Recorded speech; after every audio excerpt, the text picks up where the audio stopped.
Hello, I'm Chris Beauchamp and welcome to IG's Trading the Trend for Wednesday, the 13th of March. This is where we look at longer term trends and try to find trade opportunities within those moves. Last week, IG senior market analyst Axel Rudolph went short Chicago wheat at around about the current level of 552, with this stop all the way up here at 595, as you can see at this previous high.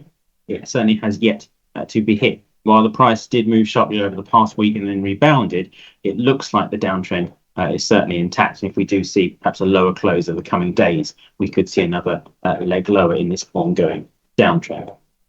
Moving to this week, we're looking at Brent crude oil. We're going to go long crude oil. Now, it's seen a very choppy performance over the past month or so. You can see it's really oscillated just around this 200-day moving average.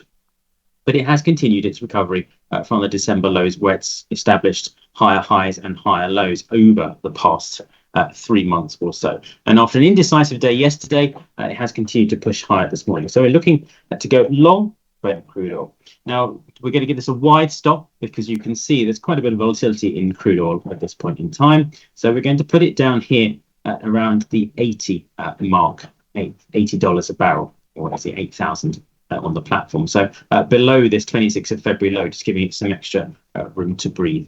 And with that in mind, our target, we're expecting this to move up over the next few days and maybe even longer, up towards $87 a barrel, last seen at the beginning of November. So that's trading the trend for Wednesday, 13th March. We're going long crude oil with our stop at $80 a barrel.